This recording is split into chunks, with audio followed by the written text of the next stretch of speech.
Добрый вечер. В Москве 20 часов. В Дагестане, о котором мы будем сегодня говорить, столько же. Это программа «Полный Альбац». У микрофона Евгений Альбац. Как всегда, в понедельник, в 8 вечера по Москве.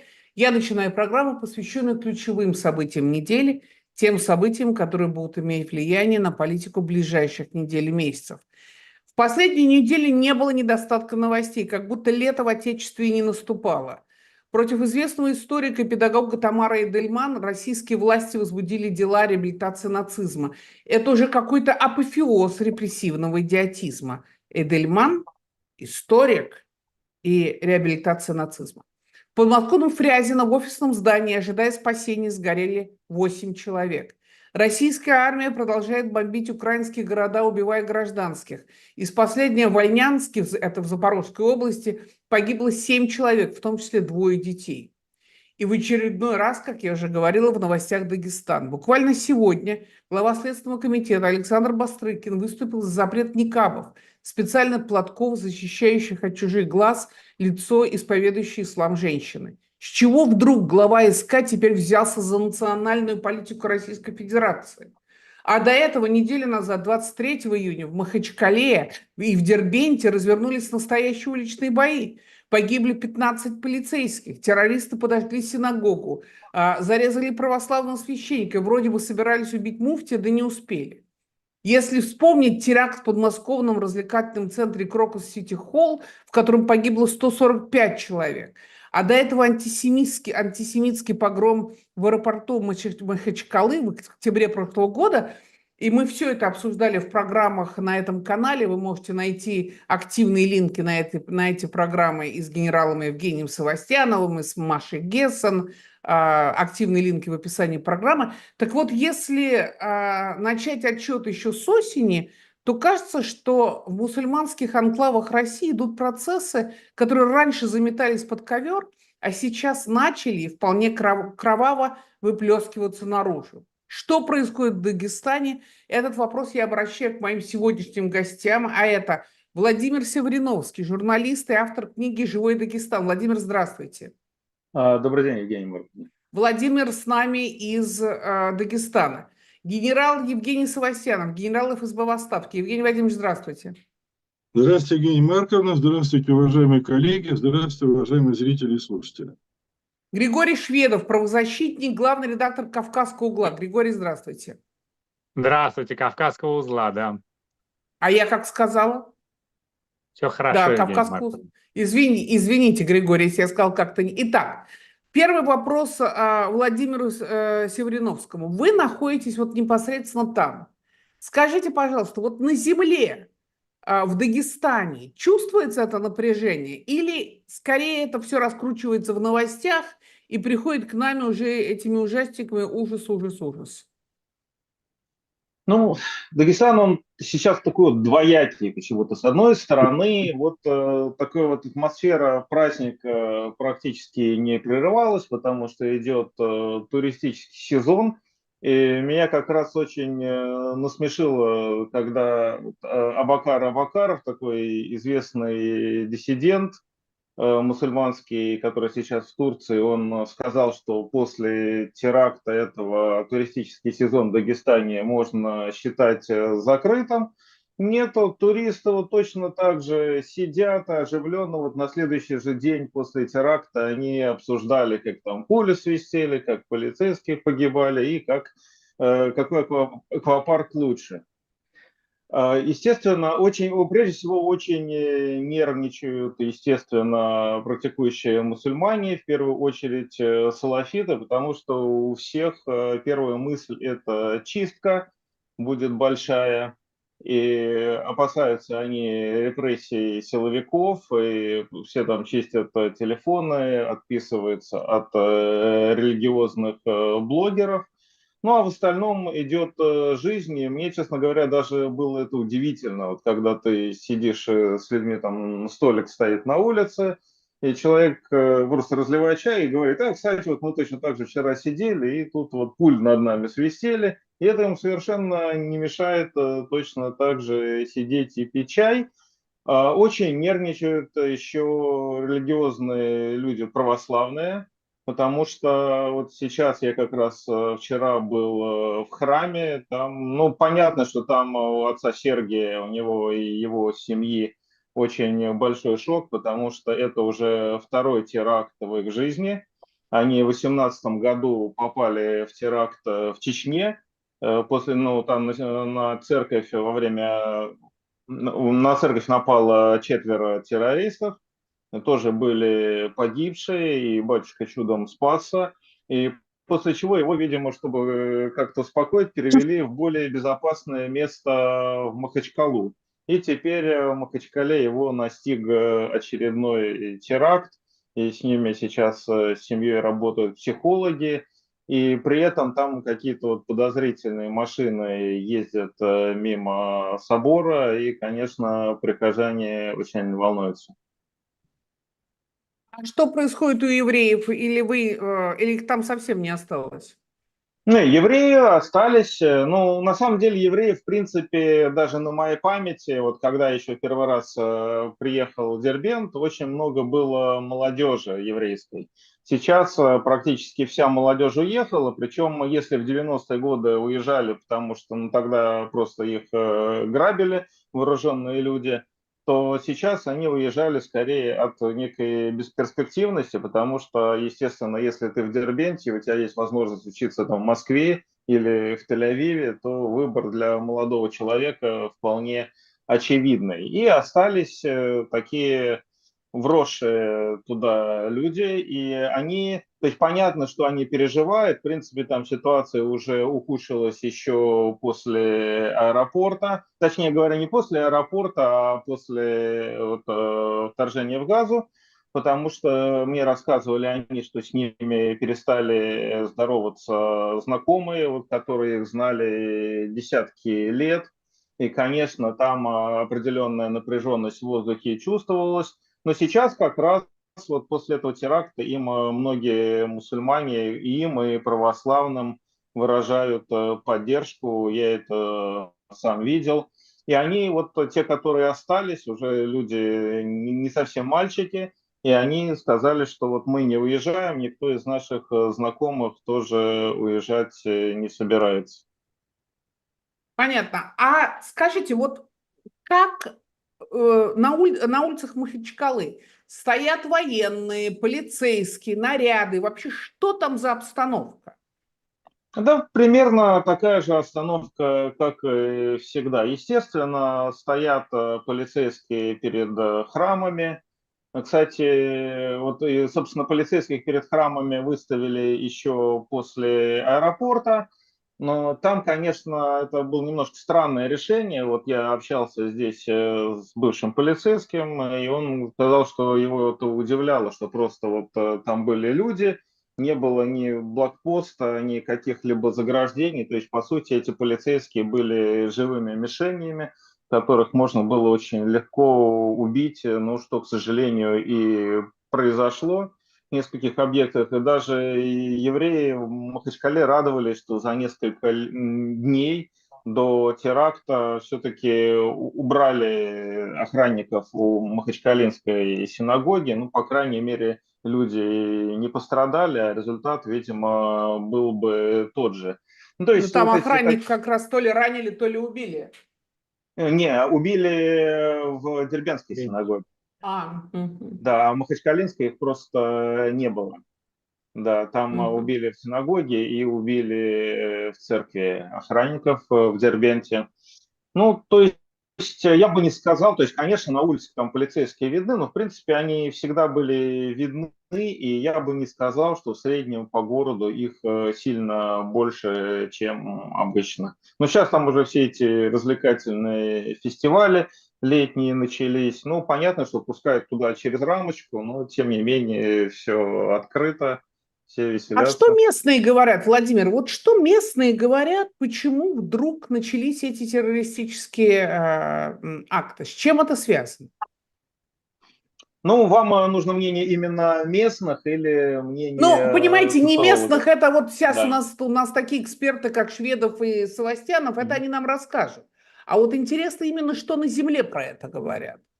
Ну, на Земле, естественно, строят, во-первых, всевозможные теории заговора, потому что вот если бы террористы просто поубивали полицейских, то как бы ни у кого не было бы вопросов. Это вполне в такой локальной традиции. Тут были годы, когда человек 50, наверное, полицейских убивали за год, и никого бы это не удивило. А вот как раз на нападение, вооруженное на храмы и целенаправленное убийство пожилого священника, ну, это довольно странно для Дагестана. То есть все, честно говоря, тут в тупике и строят только догадки. Естественно, у таких, скажем так, сочувствующих появилась куча всевозможных теорий заговора. Уже это и ФСБшники сделали, и евреи это сделали. Но в основном большинство людей, от которых я общался, причем вне зависимости от религиозного направления, они резко отрицательно к этой акции отнеслись, что, кстати, признают и вот оппозиционные религиозные блогеры за рубежом. Их такая реакция, мне кажется, даже несколько разочаровала. Владимир, спасибо. Я вернусь к вам обязательно еще с вопросами. Сейчас я хочу спросить Григория Шведова. Григорий, вот вы, я уже не знаю сколько лет, пару десятков, 3 десятка лет занимаетесь Кавказом. Вы удивлены тем, что вдруг в Дагестане начались такие террористические акты? Нет, не удивлен, да, спасибо, что помните, да, «Кавказский узел» действительно основан был в 2001 году.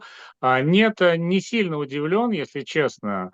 Во-первых, это, конечно, почерк нам знакомый. Тут, конечно, надо спрашивать другого нашего гостя, Евгения, но мне кажется, что почерк здесь знаком. Нападение на религиозные объекты, нападение на православные объекты во время праздника. Вот Владимир упомянул Грозный, а ведь в 2018 году было еще во время Масленицы нападение на Кизлярский храм, убийство прихожан. То есть в самом Дагестане нередки были нападения и на иудейских деятелей и раввинов и убивали, и были покушения, и это не первый, просто это очень яркий случай, но он далеко не первый, поэтому почерк здесь кажется знакомым. Вот это желание посеять, действительно, как ни странно, могу здесь согласиться с властями, желание какое-то посеять рознь, этот почерк, он остается прежним. Новое здесь то, А чей этот почерк, извините, Григорий, чей почерк? Ну, вы знаете, я верю в то, что такого рода действия производятся, конечно, запрещенной в России организацией ИГИЛ или какими-то ее последователями или какими-то людьми, вдохновленными ими, потому что то, что мы видели за несколько десятилетий, как сменилась вот эта ось координат, когда-то была борьба за независимость, поддержка чеченцев. Вот это все ушло в далекое прошлое. Наше настоящее – это уже такой ничего не скрывающий терроризм, за которым стоит совершенно понятная идея. И, конечно же, то, что уже здесь упоминалось, погром в аэропорту, другие нападения в поисках прилетевших из Израиля или в поисках евреев. Вот это был очевидный первый шаг. Мы увидели сейчас второй, и, к сожалению, несложно спрогнозировать третий шаг. И ваш прогноз? Ну, к сожалению, я бы дал здесь прогноз, что первый шаг был без оружия в руках, это ключевое отличие, это были прямые действия, но без оружия. Второй шаг – это уже оружие в руках. И третий шаг – это уже индивидуальные преследования, то есть от чего власть совершенно не в состоянии защитить никого. А от индивидуального террора уже сейчас мы видели объекты как-то можно защитить, да? Объекты были мишенями. Если начнется индивидуальный такой террор против ярких представителей религиозных общин, иудейской или православной, или иных общин, на шиитов, кстати, тоже нападали в Дагестане, то вот здесь власть просто будет абсолютно не в состоянии никоим образом ничего сделать, потому что индивидуальный террор производится иными способами, и это буквально там 2 человека могут быть, и занимает очень мало времени, так что это вот самое страшное, что мы можем ожидать. Понятно. Евгений Владимирович Севастьянов, вопрос к вам. В теракте 23 июня среди нападавших двое сыновей и племянник главы одного из районов Серго-Калинского района Дагестана Магомада Амарова. Он, естественно, был членом «Единой России», как положено. Сейчас его сразу же исключили из членов, уволили, арестовали вместе с оставшимися в живых сыновьями. Григорий Шведов говорит о том, что для него очевидно, что мы сталкиваемся с терроризмом, идущим от разных фракций ИГИЛа, которые, казалось, его уничтожили. Вы тоже говорили об опасности ИГИЛа в России в прошлом нашей передаче, когда мы говорили о теракте в Крокус-Сити-Холле, где погибло 145 человек. Что, с вашей точки зрения, сейчас происходит в Дагестане? Знаете, на самом деле, я вот обратил внимание на такую интересную деталь, меня она, по крайней мере, заинтересовала. Когда в октябре прошлого года были беспорядки в Махачкалинском аэропорту, одна из женщин, прилетевших из Израиля, из Дубая, из Израиля, значит, она сказала, что их осадила толпа, они очень боялись за свою жизнь, а потом их вывели, увезли, даже на вертолете вывезли от этого, и что все время их опекал глава города Дербент. И вот когда я это услышал, я пришел в некоторое изумление, потому что где Махачкала, где Дербент? Это совершенно как бы разные точки, и думаю, интересно, значит, глава Дербента, скорее всего, был приглашен в Махачкалу в преддверии беспорядков. Он имеет влияние на этих людей, может удержать их под контролем. То есть вот для меня возникло сразу предположение от некоторой смычки властей и экстремистов, тогда еще только экстремистов. Потом уже, вот, когда случился последний теракт, я узнал, что этого главу Дербента, он ушел за несколько дней в отставку, его сменил милиционер, который руководил сначала борьбой с коррупцией, а потом борьбой с политическим экстремизмом. И это Кулиев, новый мэр Дербента, он сказал, мы все хорошо знаем, кто за этим стоит, кто чем занимается, будем с этим бороться. Обращу внимание, что здесь все-таки не ИГИЛ. Здесь ячейка ваххабитская работала. И она проявила себя еще в 2016 году в эпизоде, хорошо известном по слогану «Работайте, братья». Когда она там прямо рядом с Серго-Кали, она убила двух братьев, по-моему, Нурмухамадовых, вот как так. Нурбагандовых. А? Нурбагандовых. Угу. Вот, и это были ваххабиты. А потом мы, значит, узнаем, что эти сыновья, кстати, там еще один парень, племянник, он возглавлял местное отделение «Справедливой России». То есть, можно сказать, что весь политический бомонд местный взял автоматы и пошел убивать людей. Вот. А мы узнаем, что вот все они были членами ваххабитской ячейки, хорошо известны, конечно, всем жителям села. Говорили, что они как бы не поддерживают связи с отцом, с дядей. А с другой стороны, они получили разрешение на строительство собственной ваххабитской мечети. Ну, вы сами понимаете, что получить разрешение на строительство мечети без согласия главы местного нельзя. То есть это сразу показывает о том, что вот я к чему клоню. Для меня очевидна некоторая смычка между религиозными экстремистами и, по крайней мере, некоторыми представителями локальных администраций. Когда я услышал вот эту фразу женщины в аэропорту Махачкалы, я подумал, о, какая богатая тема для моих бывших коллег. Сейчас бы им покопаться, и что там за связи, выяснить их, установить, взять под наблюдение, под контроль, потому что, ну, очевидно совершенно, что это богатый оперативный материал. Не знаю, как они отработали, но мы видим, что вот, по крайней мере, один сбой и очень серьезный произошел. Насколько далеко это все проросло, не знаю. Но вот, понимаете, мы не знаем многих деталей. Говорят, что после беспорядков в Махачкале было задержано около 150 человек, принимавших участие в этих беспорядках. Но вот были среди них те, кто потом участвовал в теракте, или нет? А если были, то почему звонку они были отпущены?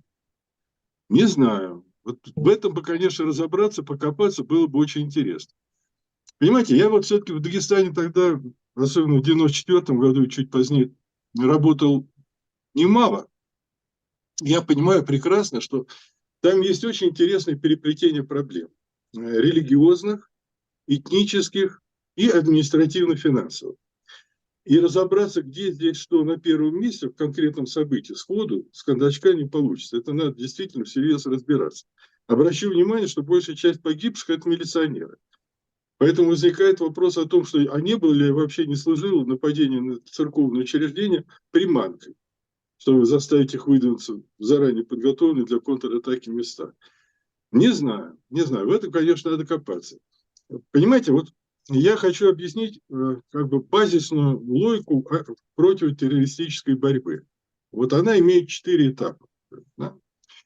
Она начинается с того, что силами общественности или государства выявляются процессы, которые чреваты возникновением террористических угроз. Ну, могут там статьи журналистов указывать на то, что где-то зародились какие-то сообщества, склонные к насилию, пропаганде насилия и так далее, и так далее.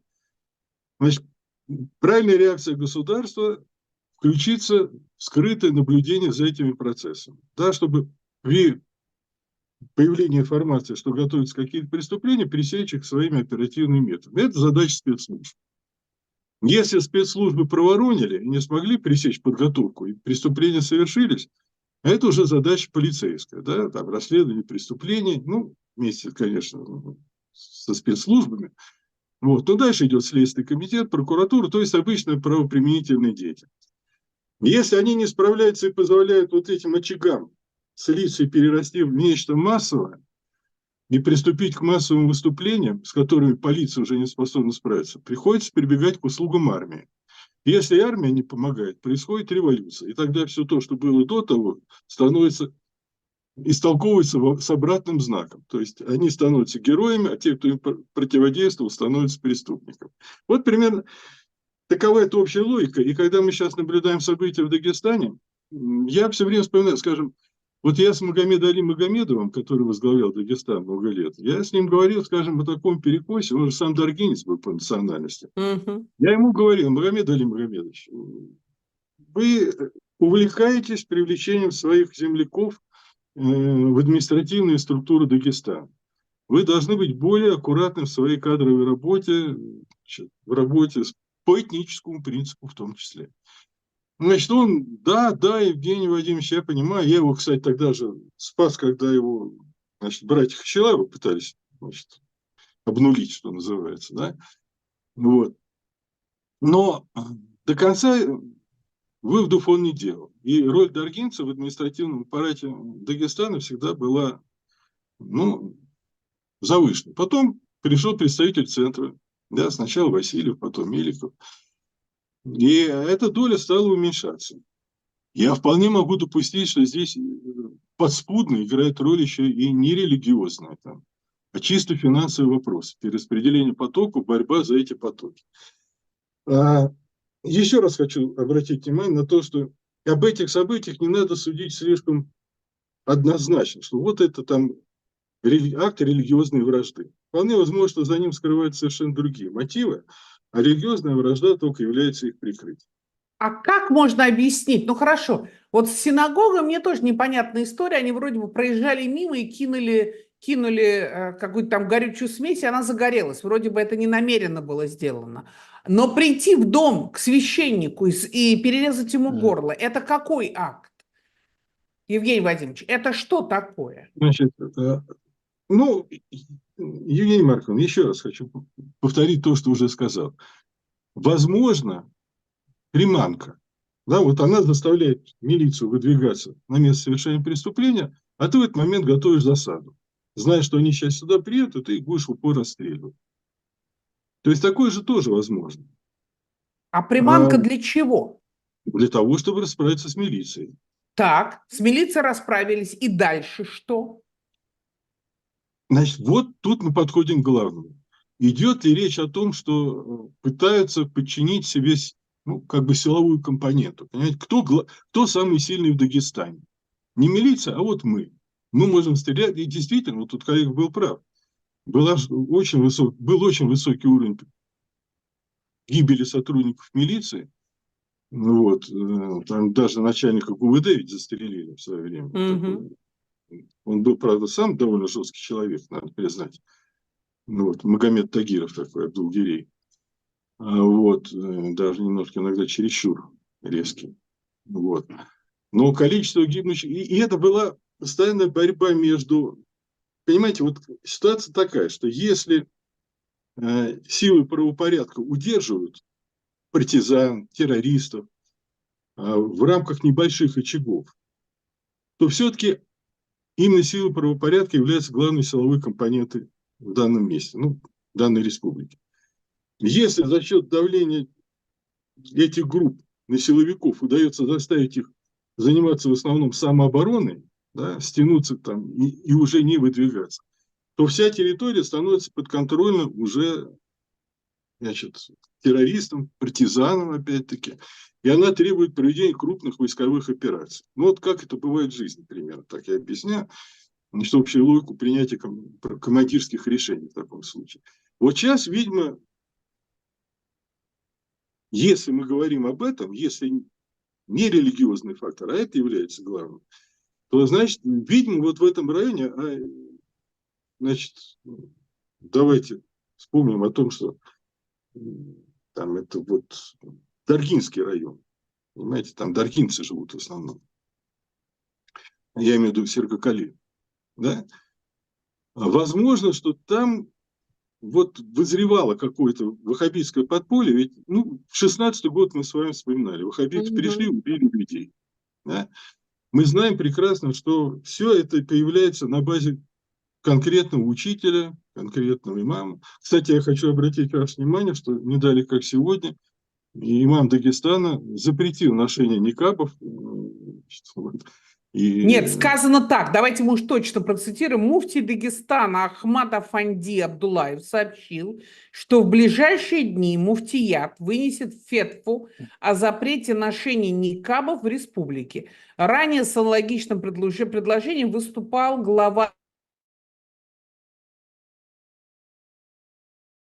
Это и подчеркнуть, что, понимаете, есть официозное как бы стремление дагестанцев воевать в Украину, она поддерживает там ограничения демонстративных каких-то явлений религиозных.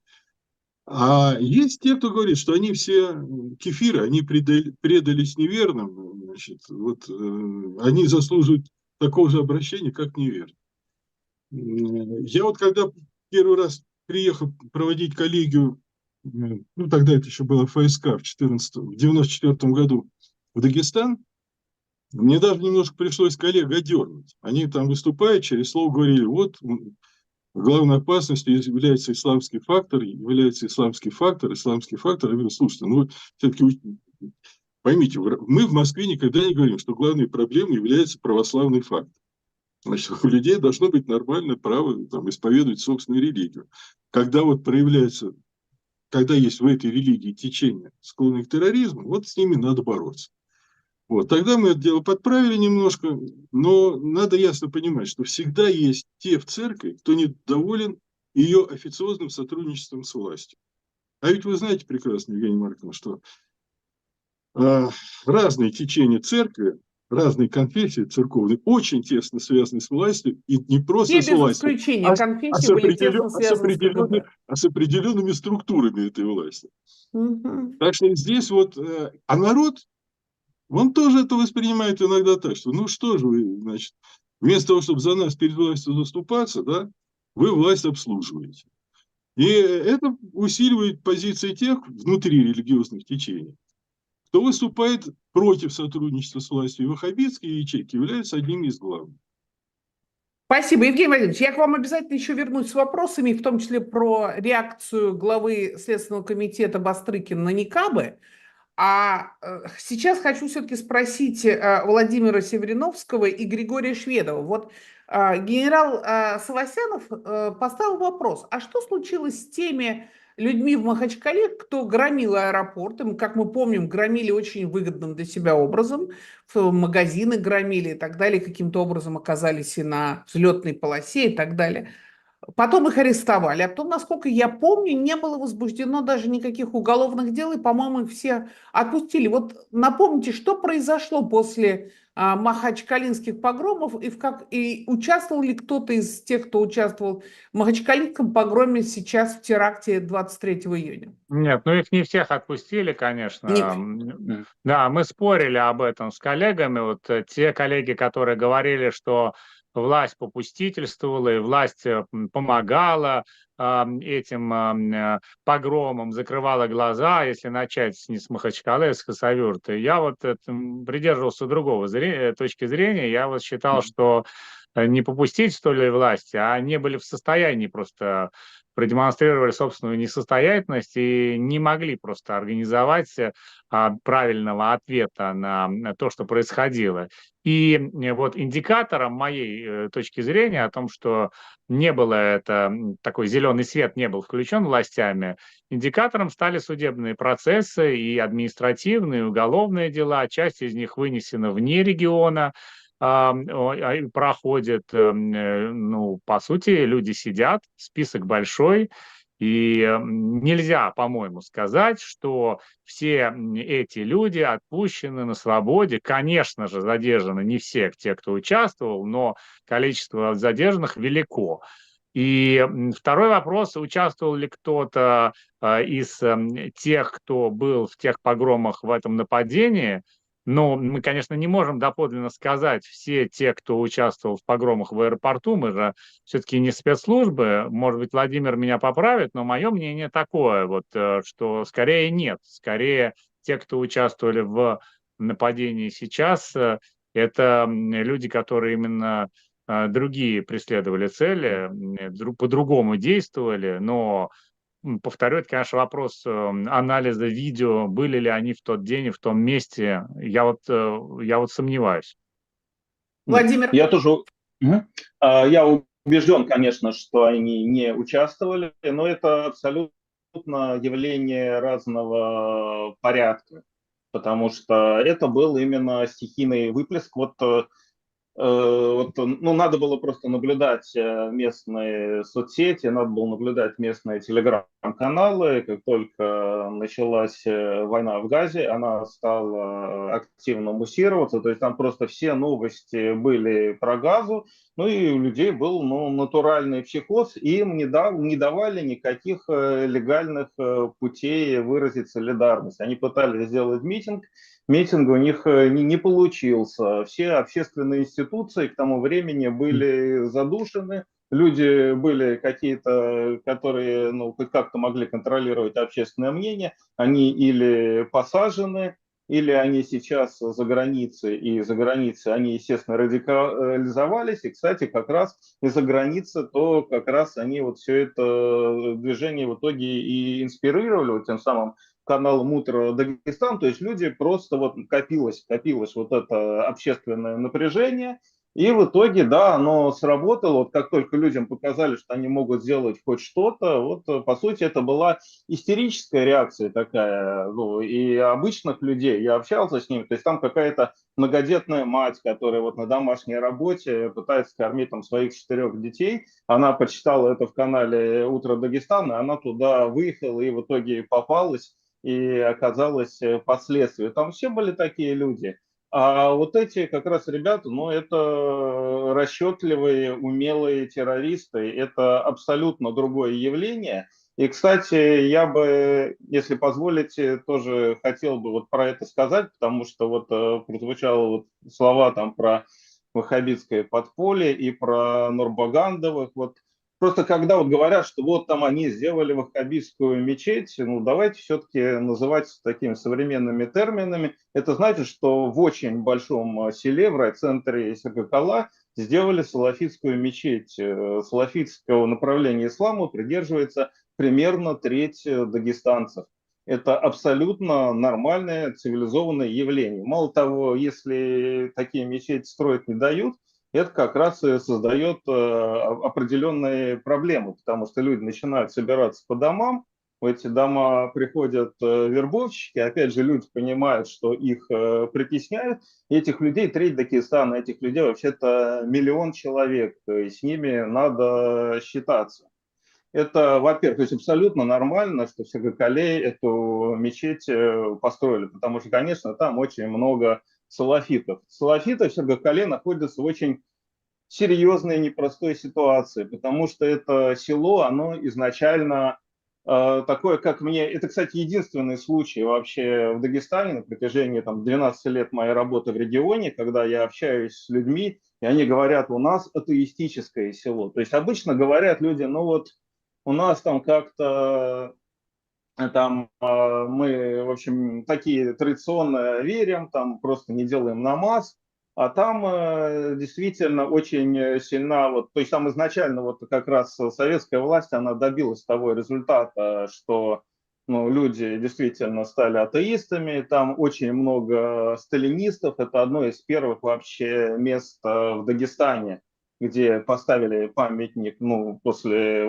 недавно, в 2009 году поставили памятник Сталину. Это сейчас их уже стали ставить везде, а это был просто вот такая первая ласточка.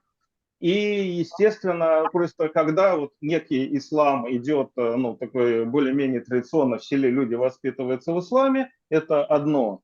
И совсем другое, это когда ислам приходит на абсолютно неподготовленную почву, тут же начинаются конфликты с людьми, настроенными антирелигиозно, и эти конфликты иногда приводят к тому, что люди радикализуются. Что, собственно, и было тогда в случае братьев Нурбагандовых, но та ячейка, она все-таки давно уничтожена, как вообще все это системное подполье в Дагестане. И эти братья, они же все, кстати говоря, один брат участвовал в нападении, не двое, а один брат. Вот и этот брат, и этот племянник, они все давно жили в Махачкале. Это городская интеллигенция, можно сказать, и вот как раз там что-то и возникло, и нужно разбираться, как эти люди радикализовались и кто их радикализовал. И известно, что это, скорее всего, произошло сравнительно недавно, потому что журналист Абдулмумин Гаджиев, которого посадили, по-моему, на 17 лет, он признан мемориалом политзаключенным, он Это из недавно черновика, вспоминал, да? что... Да, журналист Черновика, он вспоминал, что Мгм. в 2016 году к нему приходил Осман Омаров, вот этот будущий террорист, вот как раз сын главы. И он, вот как раз у него были какие-то сомнения, он с ним хотел советоваться, и он говорил, что этот человек совсем не был похож на того, кто бы стал, как в компьютерной игре, расстреливать из автомата людей. И вот это как раз его радикализация, получается, произошла на основе этих сомнений. А Абдулмумин ему уже некому просто уже было приходить, потому что таких более-менее нормальных, знающих исламских авторитетных людей, их уже практически не досталось. Абдулмумина посадили, причем 4 года еще длился суд.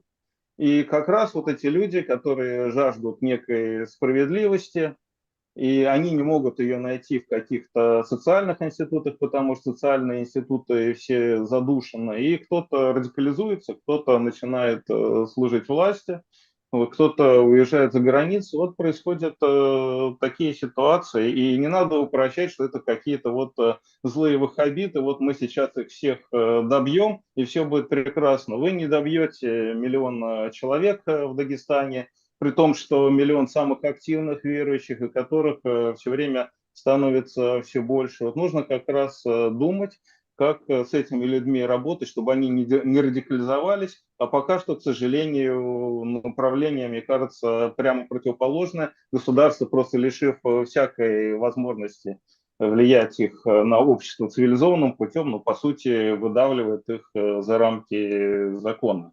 И происходят в том числе и подобные ужасные явления. Спасибо. Владимир, если можно, я хотел только уточнить. Вот говоря о погроме в Махачкалинском аэропорту в октябре 2023 года, писали, возможно, это лажа, писали, что, что были автобусы, которые привезли все-таки Махачкалинский аэропорт от километров 40 от города, да, что подогнали автобусы, которые привезли туда толпу, что люди не просто так туда добирались, ни на Ну, судя электричке, по ни на такси. Ну, судя по всему, это лажа, ни в каких серьезных источниках я этого не видел. То есть бывали случаи, то есть Мгм. мне рассказывали вот на уровне байки, что приехал просто тренер бойцов и сказал: так, ребята, едем на разборку, и погрузил бойцов там в свою там Лада Ларгус или что там у него было, и они поехали на этой Ладе Ларгусе или на каком-то там микроавтобусе своем. Такое, да, было, но чтобы вот именно какие-то коварные организаторы, то есть это именно, ну, вот люди жаждали что-то сделать. И, кстати говоря, потом вот до государства дошло, и после этого, сразу после аэропорта, тут же объявили о сборе гуманитарной помощи для Газа, и люди там какие-то чудовищные просто деньги собрали, привезли беженцев из Газы, чтобы они о них заботились. То есть просто дали людям вот эту жажду действия направить какое-то цивилизованное русло. А тогда это был натуральный общественный психоз. И еще до того, как случился аэропорт, просто страшно было смотреть на соцсети. То есть ты заходишь во все эти информационные каналы, и там везде погибшие дети из Газа. И, конечно, впечатлительные люди, ну, на них это действовало абсолютно понятным образом. Ну, понятно, 1200 убитых и изнасилованных на юге Израиля, это так, ну, бывает. Вторая вещь, которая мне, честно говоря, меня удивляет с Дагестаном, это как раз ситуация с Дербентом, потому что в Дербенте древнейшая иудейская община. Люди пришли из Ирана когда-то, причем пришли еще много-много-много веков назад. И всегда считалось, что в Дагестане иудеи и мусульмане живут очень мирно. Во всяком случае, я много встречалась с дербентскими евреями, и я их спрашивала: как вы там живете? Они говорят: да замечательно. В общем, я не слышала, чтобы там была какая-то напряженка. Поэтому меня так удивило, что вдруг сейчас там пошла такая антисемитская волна. Ну, на самом деле это они всем говорили, кто со стороны. Да. И в первый, наверное, месяц общения мне они тоже ничего не говорили. Потом они уже начинают говорить. Там каждому, поверьте, есть что рассказать. Потому что вот такая вот идеальная картина дружбы народов, она, конечно, очень красивая. И там вот на улице счастливых людей стоит вот этот памятник дружбы трех религий, вот из трех человек, одного из которых уже только что убили.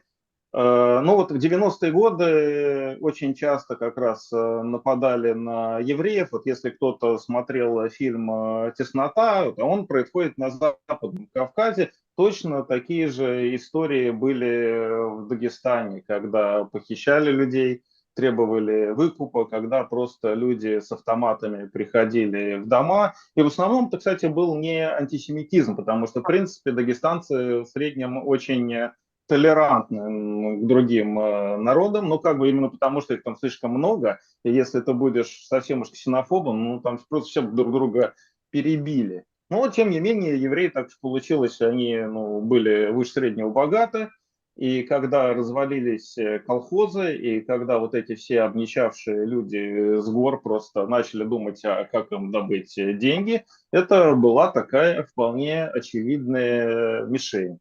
Ну, плюс, опять же, вот как раз этот случай с Равином. Правда, вот случай с Равином, мне все вот хором говорят, что это были какие-то деловые разборки, это не было именно нападение на него как на Равина, но там всегда были определенные проблемы, и все пытались их как-то замолчать, потому что, вот как обычно, если ты не называешь монстра, то он не появится. Но, тем не менее, вот эта напряженность была, и, допустим, одной моей хорошей знакомой, она кумычка, ее родители говорили: вот ты там домой к евреям не ходи. То есть они их как-то не обзывали, они никак не показывали виду, что они как-то не любят евреев. Но просто дочери свои, они говорили: домой к евреям не ходи, вот не надо у них есть, не надо вот так вот с ними общаться. Такое здесь, конечно, было подспудно. Но на самом деле такое же есть везде, в любом регионе. Вот если вообще в России... Я был в еврейской автономной области, там тоже кидают камни в синагоги. Так что... То есть это не то, чтобы Дагестан какой-то повышенный антисемитский, но антисемитизм просто натурально есть везде, никуда от него не деться. И когда вот возникают такие условия, когда вот медиа начинает вот на тебя наводить эту пропаганду, естественно, вот этот монстр, он просыпается, как и любой подобный монстр. Владимир, спасибо. Григорий Шведов. Казалось, что ответственным за спокойствие на Кавказе был назначен глава Чечни Рамзан Кадыров. Кстати, не могу здесь не сказать, что издание «Проект» сделало совершенно блистательное расследование истории воцарения Кадырова и вообще вот той системы власти, которая сейчас существует как минимум в Чечне. Так вот, казалось, что и Кадыров отвечает за спокойствие в Дагестане. Мы же помним, как его люди туда приезжали, как какие-то там привозили, значит, золотые слитки, как, когда надо было какого-то кадыровского человека задержали гаишники Дагестана, то туда вылетел, значит, чеченский отряд, который его освободил и так далее. Что происходит сейчас? Почему Кадыров, который, казалось, контролировал и отвечал за спокойствие и в Чечне, и в Ингушетии, и в Дагестане, вдруг вот такое ощущение, что все это выпало из рук. То ли то, что он, как правда ли, что он так болен, Кадыров болен, или это результат того, что слишком много мужиков и слишком много силовиков ушли убивать украинцев, и отсюда оголились места в том же Дагестане. Ох, Евгения Марковна, как обычно, вы очень многосоставный такой, такой 3 осетинских пирога уже в вашем вопросе. Все вопросы вы... Но это интересно на это посмотреть, на разные аспекты того, о чем вы говорите. Вот первый тезис я использую другое слово, чем вы, поправьте меня, если вы не это имели в виду, пожалуйста. Кадыров, как смотрящий вот за Кавказом, я не могу с этим вот полностью согласиться. Да, Кадырова выделяли, Кадыров имеет особое положение, да, выходящий далеко за пределы Кавказа, но примеры, которые вы приводите, вот недавний случай задержания в Дагестане чеченца, который считался близким к Кадырову, и как его возвращали в лоно кадыровцев. Кстати, это не первый случай. До этого на этом же посту многие годы назад тоже задерживали и тоже брали штурмом потом отделение, может быть, даже тогда милиция. Вот другие есть случаи. Сейчас Кадыров и его окружение резко выступал по поводу законопроекта хиджабы, никабы, когда через запятую употреблялись, и резко критиковал за то, что как же вот вы диктуете нам определенные формы одежды. Здесь мы видим Меликов, наоборот, выступает с словами, вот сегодня речь шла уже в нашем эфире о фетве, который планируется выпускать, посмотрим, выпустят ли все же. Но есть и других много, мне кажется, факторов, которые указывают на то, что Кадыров и хотел бы иметь влияние. И есть и тема акинцев живущих, чеченцев, живущих в Дагестане тоже, в тех районах приграничных, нескольких районах, восстановление районов. Есть много-много так называемых чеченских вопросов, которые был бы Кадыров более влиятельным, он бы решал. Он их решать не может, не хочет, не знаю. Освобождение какого-то конкретного человека, конечно, да, но вот наказали ли уже, как того требовали кадыровцы, тех, кто задерживал, вот я как-то не увидел этого. То есть не убежден, что Кадыров главный на Кавказе в целом, очень влиятельный, самый влиятельный, да, но особенный политик, да.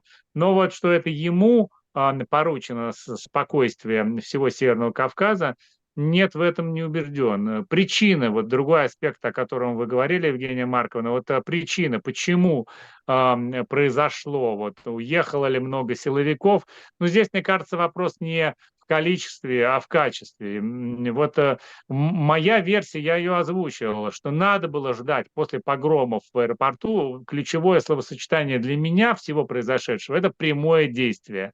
Давно такого не было, потому что мы помним яркие, очень необычные для России в целом выступления по поводу мобилизации в Дагестане, и это все-таки были другого совершенно характера выступления. Да, Владимир уже упоминал «Утро Дагестана», их мобилизирующую роль, к чему они там призывали, но многочисленные призывы все-таки не привели к погромам. Кстати, об этом и тогда шла речь. Здесь надо отметить, что были погромы, и это очень важно. То есть уже толпа готова была крушить, громить. Мы, я думаю, миллионы людей видели эти удивительные кадры, как искали евреев уже вот внутри, уже непосредственно вот двигателя, вот в вентиляторе, вот, значит, самолета, то есть где бы только бы их нельзя было бы поискать, но более страшно, конечно, было читать воспоминания людей, которые ехали в автобусе. Вот ваш гость сегодняшний об этом говорил, цитировал их, когда автобус ехал, автобус останавливался, водитель оттуда выходил или бежал, разбивали стекло. То есть это было, конечно, уже это был такой пример, что власти не готовы удерживать никакой контроль за ситуацией даже в своем собственном международном аэропорту. И мне кажется, что потеря готовности отрабатывать сигналы, которые явно поступали, они явно были, о том, что что-то может случиться, это то, что мы видим в Дагестане и на самом деле и за его пределами. Ведь до погромов в Махачкалинском аэропорту были прямые призывы в соцсетях. И даже на Кавказском узле мы делали публикацию. Смотрите, вот прямые призывы. Ну, у нашей власти так блестяще сажают, хватают людей за проявление инакомыслия. Буквально одно слово можно сказать, и к тебе придут с обыском или написать. А тут были прямые призывы, они были пропущены. Конечно, то, что произошло в Дербенте, в Махачкале, в Сергокале, кстати, тоже, это, на мой взгляд, упущение оперативных служб. Я не эксперт в этой сфере, но мне кажется, что у нас в дискуссии отсутствует один элемент. Вот уже здесь шла речь про Крокус, и на самом высшем уровне после чудовищного теракта в Крокусе говорилось, что все-таки Украина, все-таки вот кто за этим стоит. И здесь тоже очень быстро, мне кажется, Меликов постарался тоже как-то в эту сторону направить мысль, что вот все-таки какие-то внешние силы. И если же оперативным службам ставится задачу искать где-то в внешнем контуре, где-то там, где вообще оперативники в Дагестане искать не могут, я предполагаю, то есть это не их полномочия, то о чем может идти речь, какие можно ставить перед ними вопросы, как они пропустили такую атаку сложную. Но они ее пропустили, если искать надо было где-то вовне, а не искать внутри. То есть ведется ли сейчас агентурная работа, например, это вопрос, который, я думаю, надо задавать еще и людям, которые такую задачу должны ставить. Мы посчитали на Кавказском узле, 13 месяцев не происходило в Дагестане каких-то заметных нападений, атак, и действительно это могло привести к какому-то успокоению, наверное, к тому, что задач по вербовке, по агентурной работе не ставилось, а ставить их надо было после осени 2023 года. Вот я что-то упустил, Евгения Марковна, из тезисов ваших. Простите меня. Нет, спасибо. Григорий, я хотела бы вас спросить, я знаю, что вы должны нас уже буквально через минуту покинуть. Хочу вас спросить, как вы полагаете, вот это предложение запретить никабы? Я, честно говоря, как-то обалдела. Я нахожусь в городе, в Нью-Йорке, который пережил 11 сентября, когда 19 саудитов, значит, уничтожили башни торгового центра и крупнейший теракт в истории Америки.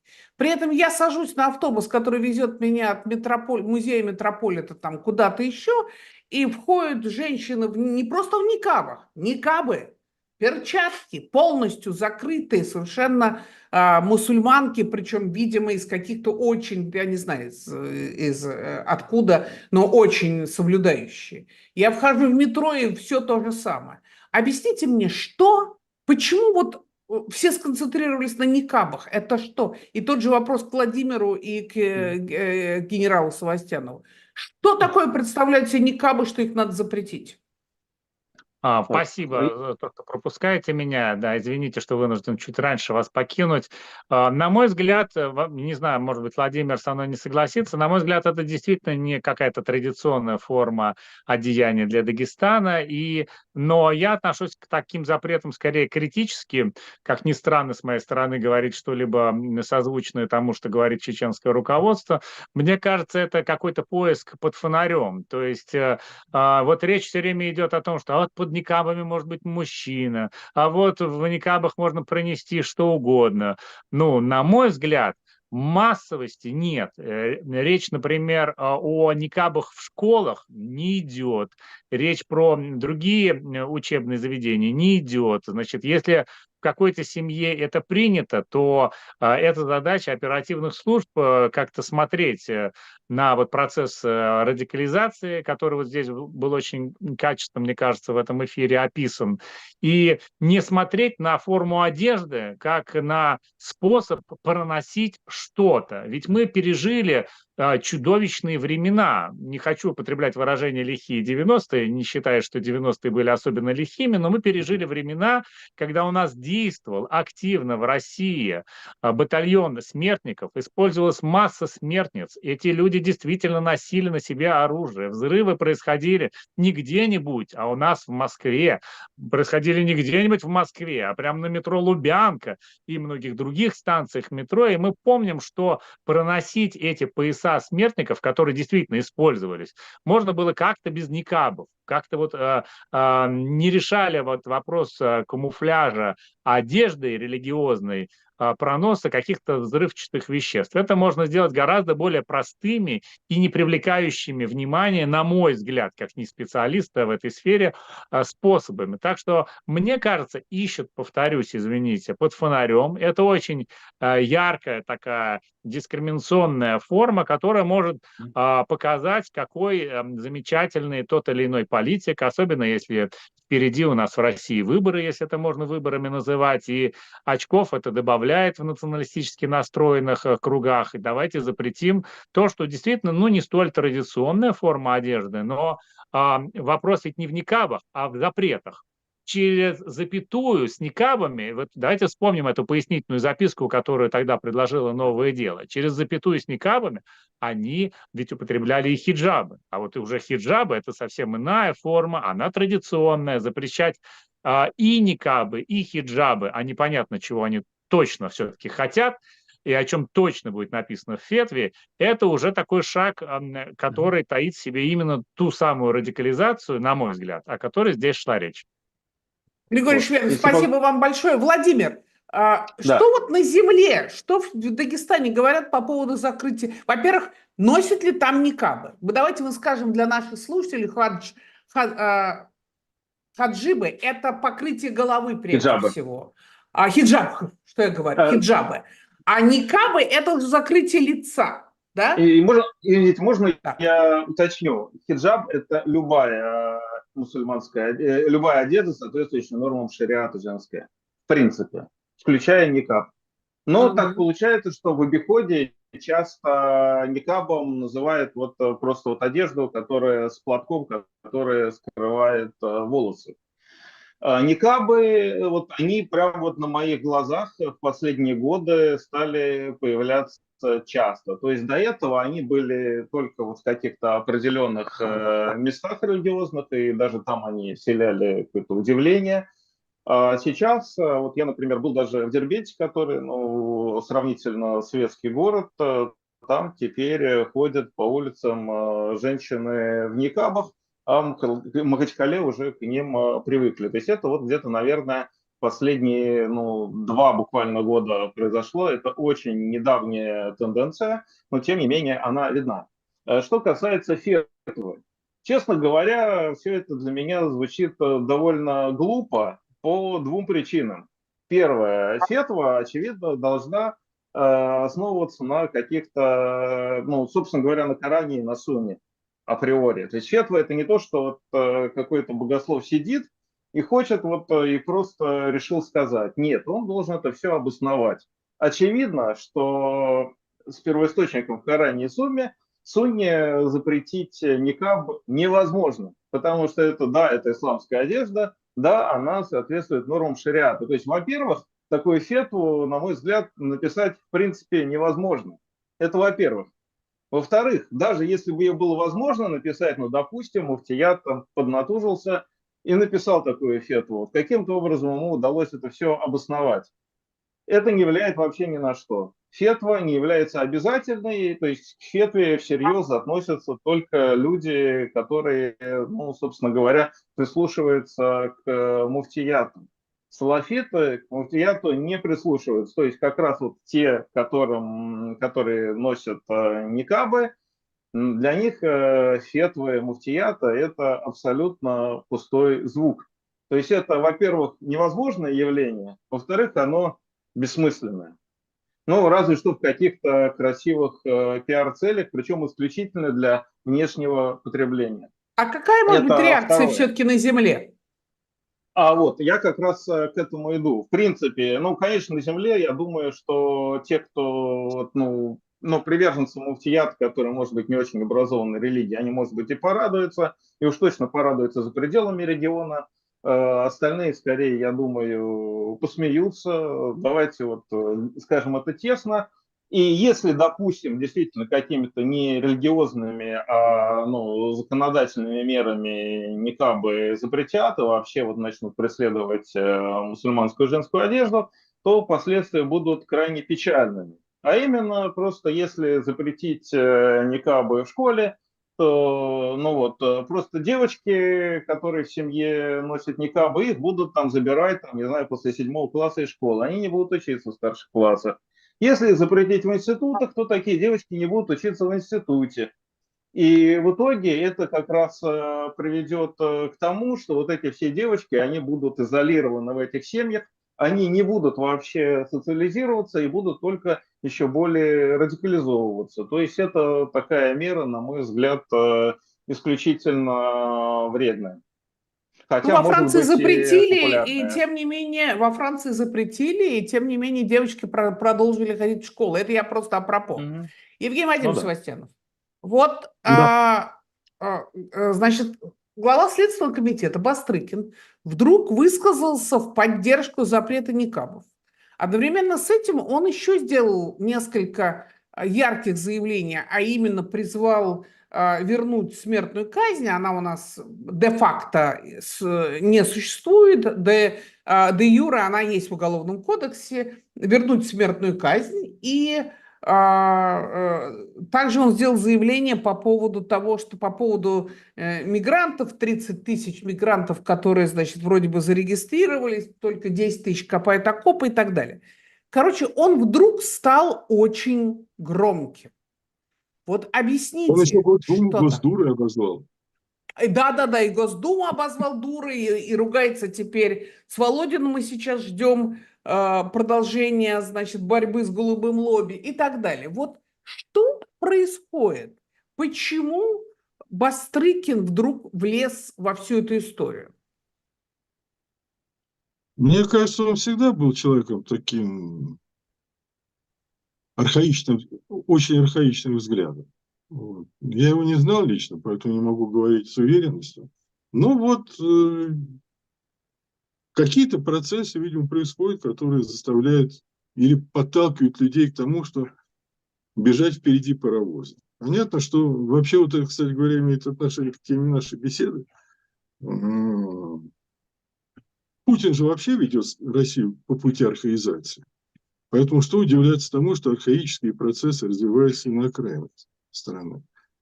Вот. А здесь у него он обозначил свое видение будущего для России.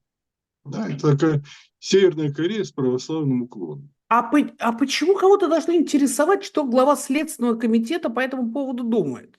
Знаете, о нем в Питере рассказывают. Главное, что он оставил по себе память в Санкт-Петербурге, то, что он ездил на кабриолете, на розовом кабриолете по городу Санкт-Петербургу. Это вот такой был Бастрыкин. Поэтому кого вообще интересует, что он поэт? Почему вдруг он стал такой публичной фигурой? ему, мне кажется, сейчас начинается гонка за лидерство в этом процессе, значит, архаизации России. Значит, вот Путин обозначил эту тему, и теперь надо выслуживаться, да, и выступать все более активным таким глубинно-пасконным патриотом.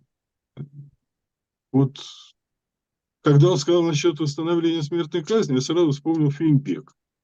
Помните, там есть такой эпизод? Ну, Парамон, я бы специально записался на час в большевики, чтобы тебя расстрелять, а потом бы выписался обратно. Так вот, если говорить о применении смертной казни в России, ну, пусть он себя начнет, в конце концов, да, и на этом успокоилось бы все.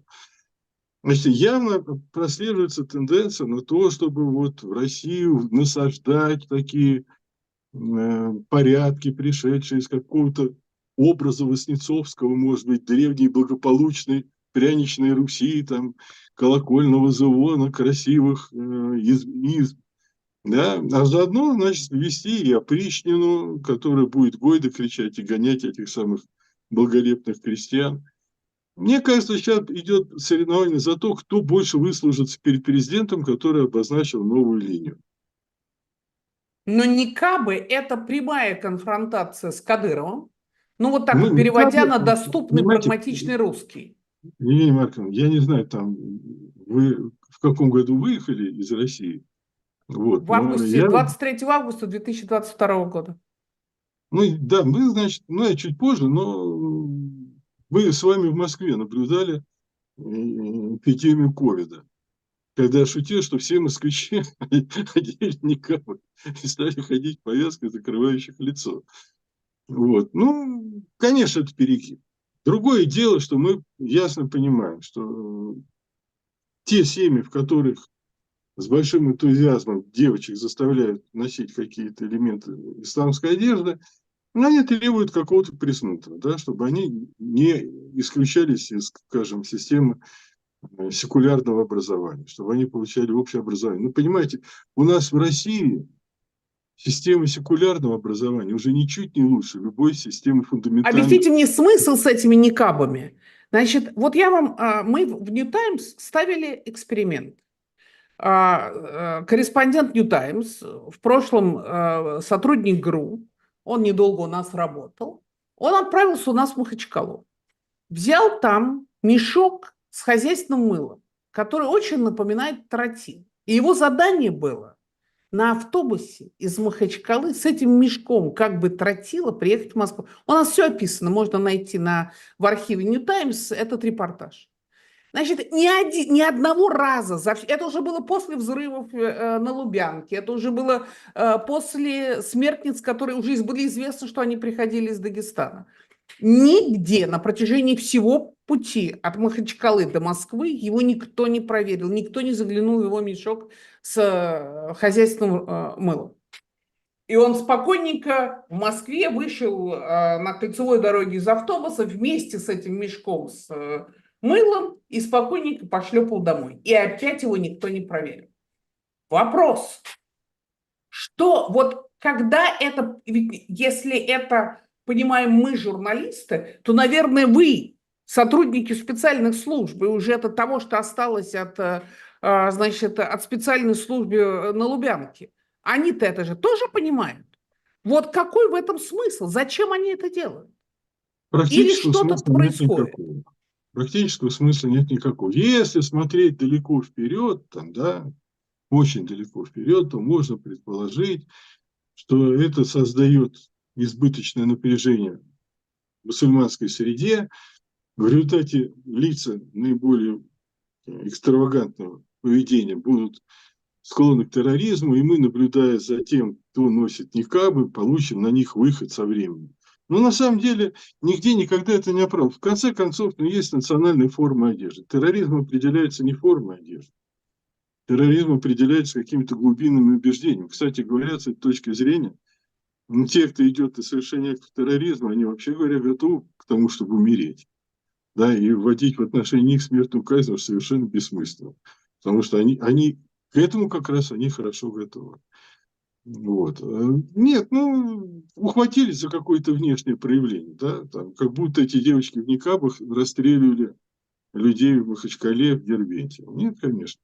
Ну, знаете, я в поведении Бастрыкина вижу все меньше рационально. Честно говоря, назвать иначе как словом глупость это нельзя, с моей точки зрения.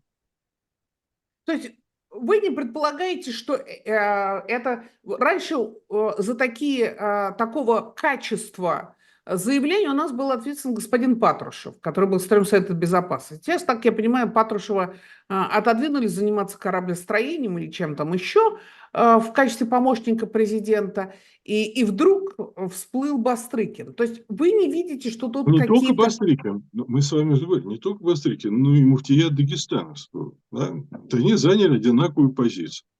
Но, повторюсь, на мой взгляд, это неправильно.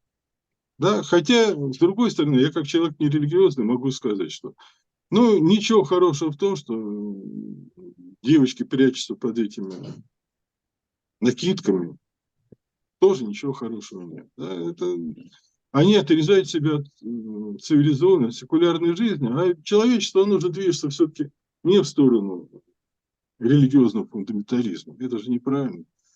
Вот. Но это личный выбор каждого. Тут ничего не попишешь, тут ничего не поделаешь. И последний вопрос. Как уже говорил здесь Владимир Севериновский, появилось очень много разных конспирологических теорий, и одна из этих конспирологических теорий заключается в том, что Дагестан сложный регион, что силовики в Москве опасаются консолидации, тех протестов, которые были в начале мобилизации, когда бабы противились тому, чтобы их мужиков забирали на фронт.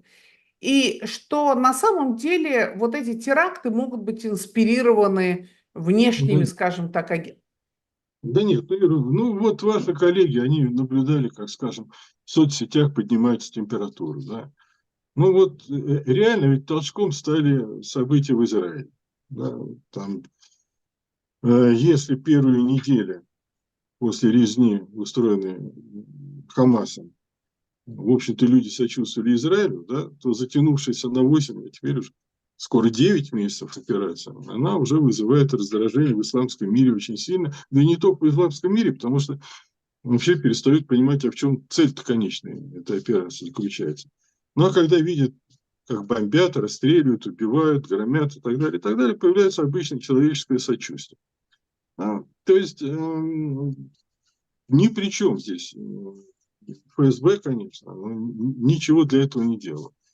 Нет, мы видим процессы, которые происходят в Дагестане. Ну, мы уже говорили о том, что это, значит, появление неких религиозных группировок, которые как бы адсорбируют недоверие людей к власти и к ассоциированной с ней формальному муфтияту.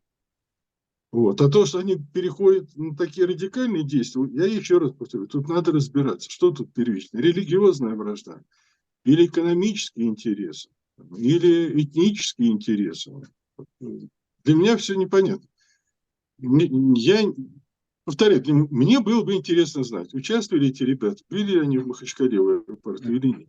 Да? И вполне допускаю, что были, что их там задержали, что папа позвонил, их освободили и так далее, и так далее. Вот. Ну, мы же не видим такой, знаете,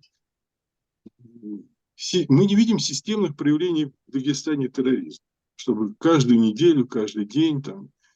Ну вот, возникло событие разовое. Я надеюсь, что сейчас с ним будут очень разбираться, что всех тех, кто был причастен, а может быть даже и не причастен, сейчас будут грести.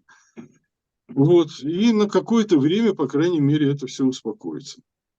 А сам регион очень сложный. Кстати, хочу сказать, что Кадыров там большой популярностью и авторитетом не пользуется. И в свое время, когда дагестанцы сами с оружием в руках защищали свое право быть в составе России от Басаева, Радуева, там, пришедших и захвативших Карамахи, Чебанмаки, да, было понятно, что это совсем другие строения, совсем другие люди. Кстати говоря, даже в Ингушетии влияние Кадырова не так уж и велико. Кадыров, безусловно, самый автономный из лидеров Кавказа. Это есть.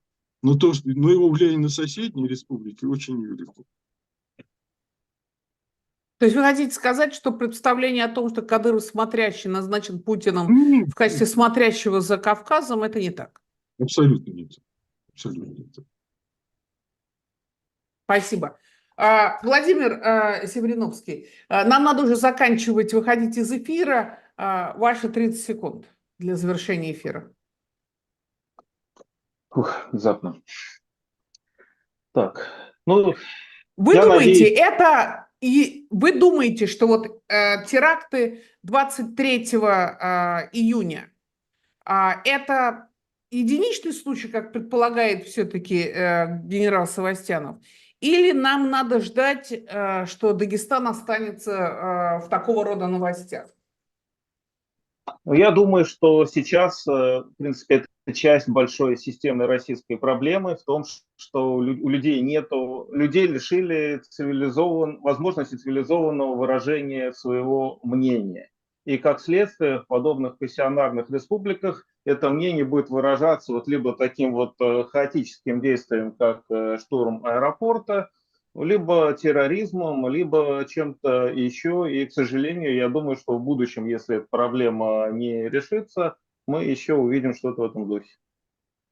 Понятно. Спасибо. Я благодарю Владимира Севриновского, который с нами был из Дагестана, генерала ФСБ в отставке Евгения Севастьянова и покинувшего нас уже Григория Шведова, главного редактора «Кавказского узла», за участие в этой программе. Спасибо всем. Подписывайтесь на канал, ставьте, пожалуйста, лайки, это все очень важно. И если будут новости, то на следующей неделе мы опять, как всегда, услышимся в понедельник в 8 часов вечера по Москве. Пока. Пока.